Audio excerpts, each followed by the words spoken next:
Okay. Hey, everyone.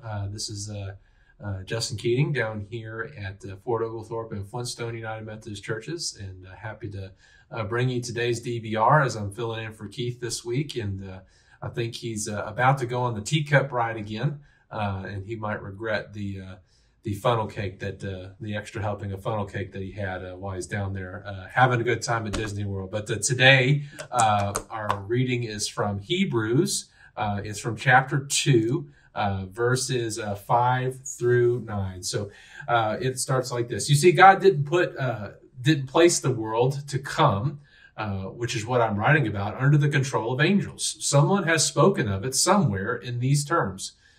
What are humans that you should remember them? What is the Son of Man that you should take thought for him? You made him a little lower than the angels. You crowned him with glory and honor, and you placed everything under his feet. When it speaks of everything being subjected to him, it leaves nothing that is subjected to it leaves nothing that is not subjected to him. As things are at present, we don't see everything subjected to him.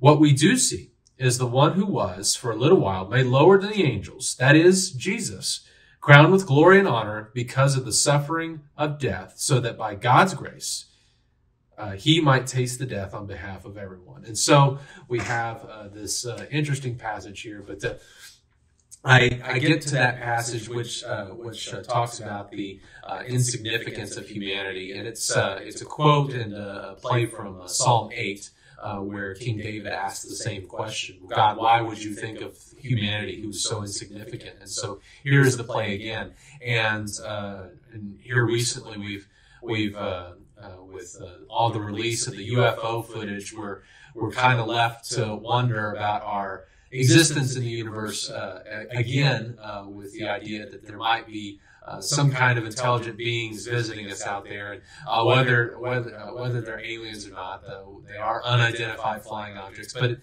things like that, things that happen in nature, things like we do know we have a great power over this world. And we can control quite a bit, but it only takes the freeze apocalypse that happened in Texas back in March or February, where their whole power system was not prepared for the freezing temperatures, the prolonged freezing temperatures, and essentially wiped out all of their power and shut everything down. We are reminded of how insignificant we are when nature does act in this world, and when natural disaster strikes, we're reminded of how insignificant we are in comparison to the vastness of the universe.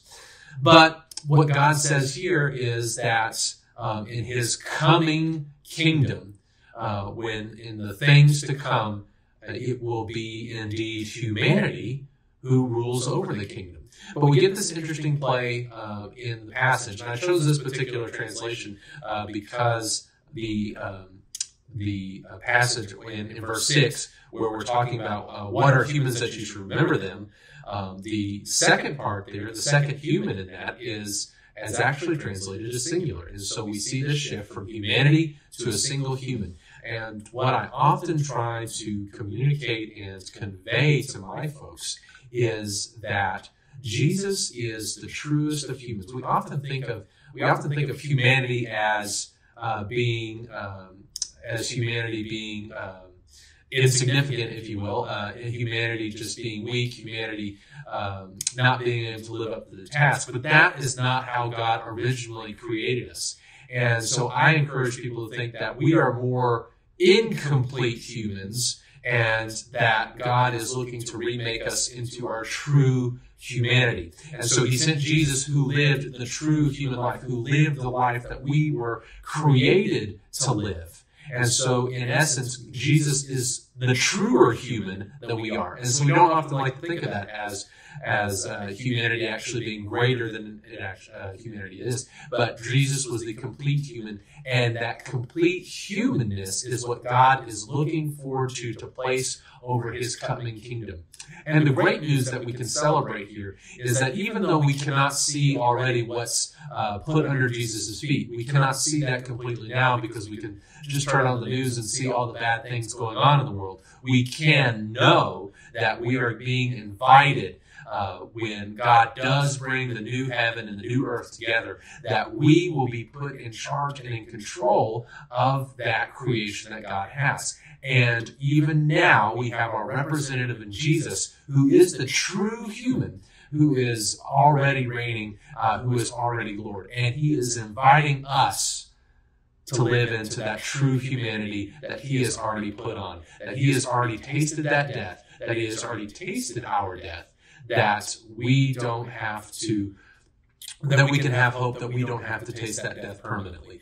And so he's tasted the death on behalf of everyone, that we may continue to live on, that we can die to ourselves now, that we can live in the true humanity and participate with Jesus in the ruling of the kingdom, even now, even in this moment. So that's it for today, and I hope this message finds you well, and we look forward to the next time that I get to fill in, and have a great rest of your day.